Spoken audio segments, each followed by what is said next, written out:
Hoy voy a tocar uno de los puntos más calientes y malinterpretados de la discusión bíblica entre católicos y protestantes, la supuesta familia numerosa de Jesús.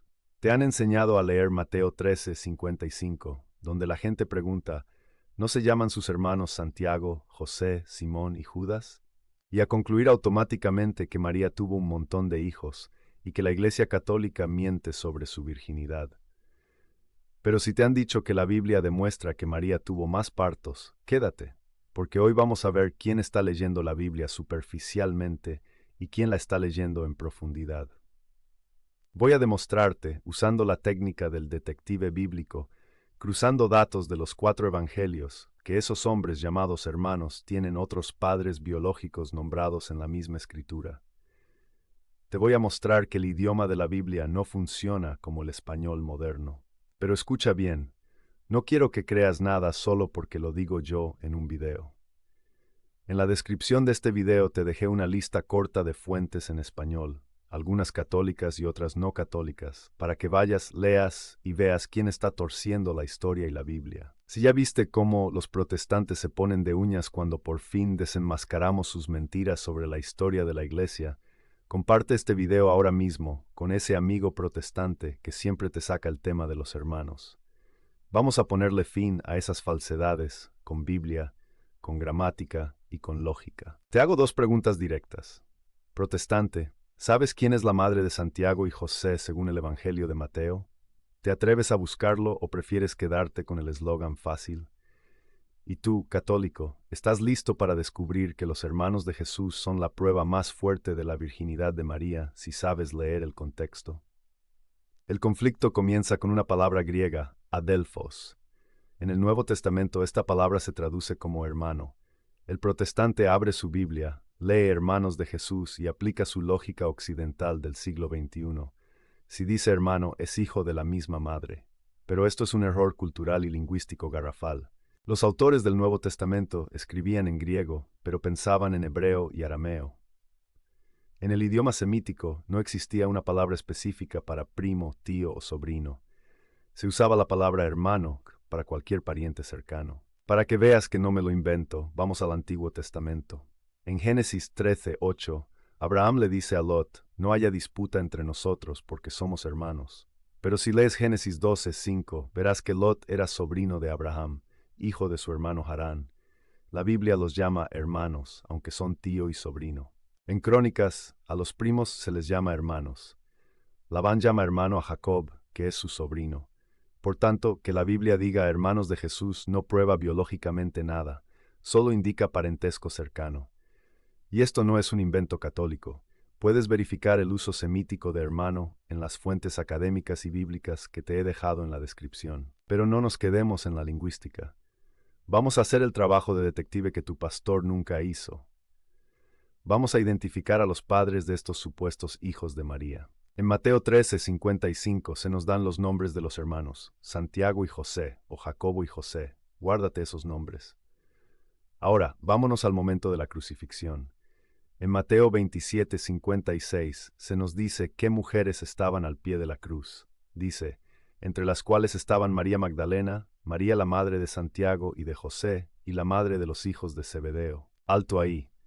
Aquí aparece una María madre de Santiago y de José. El protestante dirá, ves, es la Virgen María. Pero espera, vamos al Evangelio de Juan, capítulo 19, versículo 25, que narra la misma escena. Juan nos da más detalles. Estaban junto a la cruz de Jesús su madre y la hermana de su madre, María mujer de Cleofas, y María Magdalena. Aquí está la clave que derrumba el mito. Tenemos a 3 Marías, o 4 según se lea. 1, la madre de Jesús, la Virgen. 2, la hermana o pariente de su madre, María mujer de Cleofas. 3, María Magdalena. Mateo nos dijo que la otra María era la madre de Santiago y José. Juan nos dice que esa otra María es la esposa de Cleofas. Por lo tanto, Santiago y José no son hijos de la Virgen María ni de José el carpintero, son hijos de Cleofas y de la otra María. Son, bíblicamente, primos de Jesús. La Biblia misma te dice quiénes son sus padres, pero tienes que leer comparando los evangelios, no sacando versículos de contexto.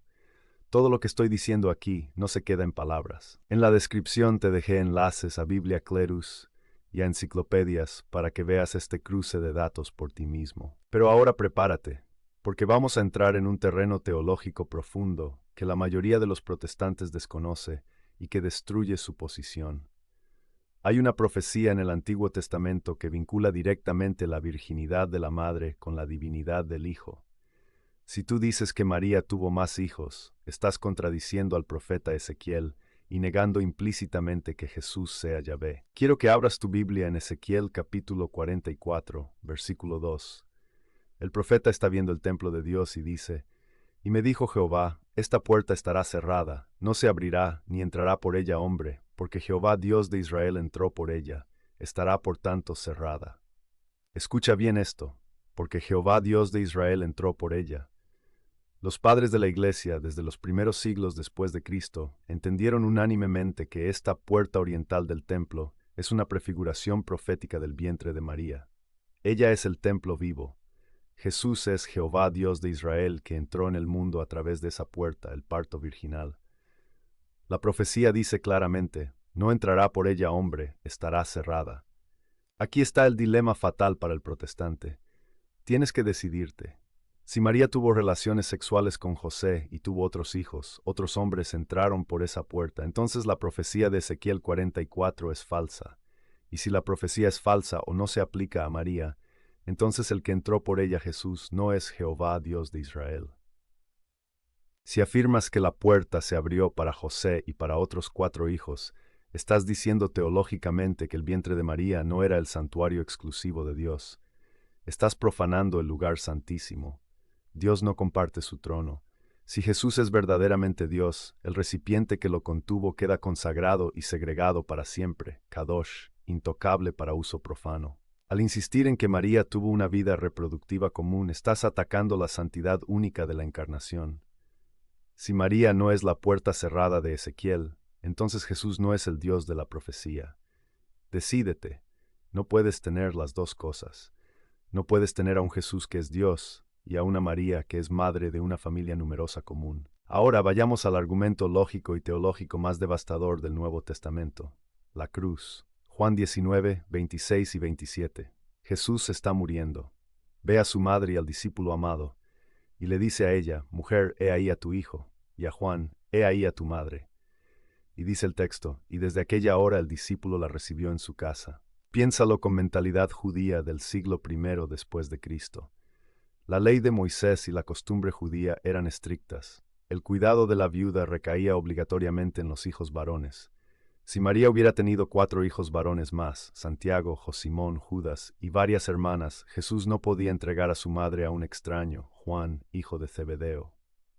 Si Jesús hubiera tenido hermanos de sangre, al dársela a Juan estaría insultando a sus hermanos, desheredándolos públicamente y violando el deber familiar. Pero Jesús, que cumple la ley perfectamente, se la entrega a Juan. ¿Por qué? Porque no había más hijos. Jesús era el hijo único. José, el esposo de María, seguramente ya había muerto. María quedaba sola. Por eso Jesús, como primogénito y único hijo, tiene la autoridad y el deber de encomendarla a alguien.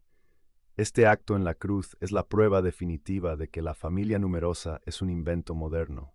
Si existieran Santiago y los otros como hijos de María, ellos habrían estado allí para reclamar su derecho, o Jesús los habría mencionado. Los protestantes intentan contraatacar con 2 palabras, primogénito y asta. Dicen: Lucas 2:7 dice que dio a luz a su hijo primogénito. Eso implica que hubo un segundo. Falso. En la cultura hebrea, primogénito es un título legal que significa el que abre el útero y pertenece a Dios, Éxodo 13. Se le llamaba primogénito al primer hijo, naciera o no naciera otro después. Se ha encontrado una inscripción funeraria judía del siglo I después de Cristo que dice: aquí yace X, hijo primogénito, que murió al nacer. Murió al nacer, no hubo más hermanos, y aún así se le llama primogénito. No implica orden numérico, sino estatus legal.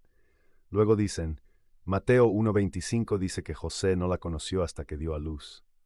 Dicen que hasta implica que después sí tuvieron relaciones. Falso. La palabra griega geos, hasta, indica lo que pasó antes, pero no dice nada de lo que pasó después. Ejemplo bíblico brutal. Segunda de Samuel 6:23 dice: y Mical, hija de Saúl, nunca tuvo hijos hasta el día de su muerte. ¿Tuvo hijos después de morir? Obvio que no. El hasta aquí quiere enfatizar que Mical fue estéril toda su vida.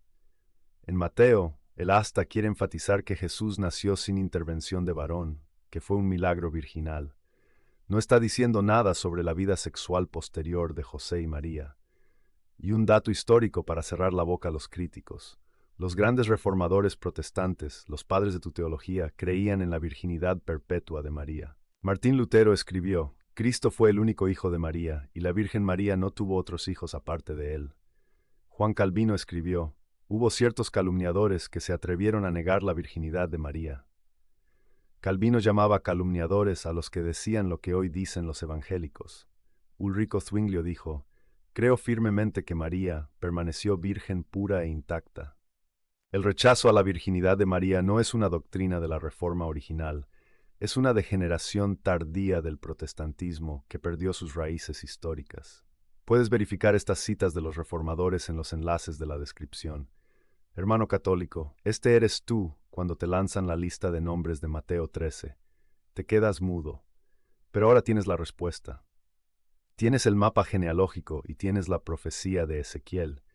Esos hombres son parientes, primos, hijos de la otra María que estaba al pie de la cruz. No dejes que ensucien la pureza de la Madre de Dios por una mala lectura de la palabra hermano. La realidad es ineludible. La Biblia, leída en su contexto lingüístico y comparando los pasajes paralelos, defiende la soledad biológica de Jesús como hijo único de María. Los hermanos son parientes. La otra María es la madre de Santiago y José. Y la profecía de Ezequiel sella el vientre de María como puerta exclusiva para el Dios de Israel. Protestante, si después de ver todo esto sigues insistiendo en que María tuvo hijos, pregúntate por qué. ¿Es porque la Biblia te obliga o porque tu prejuicio contra el catolicismo te exige rebajar a María para sentirte seguro? Si llegaste hasta aquí y sigues repitiendo los mismos lemas, pero no te tomas el tiempo de abrir las fuentes que te dejé en la descripción, el problema ya no es de falta de información. Ve a los enlaces, compara lo que dice la historia y la Biblia en español, verifica las citas de Calvino y Lutero, y luego dime en los comentarios quién está engañando a quién. No te quedes aquí. Haz clic ahora en el video sobre María, el Arca de la Nueva Alianza, donde profundizamos en la tipología del Antiguo Testamento que demuestra por qué era teológicamente imposible que el Arca de Dios fuera tocada por un hombre común. Es el complemento espiritual perfecto para este argumento genealógico. Haz clic ahí y nos vemos en la verdad.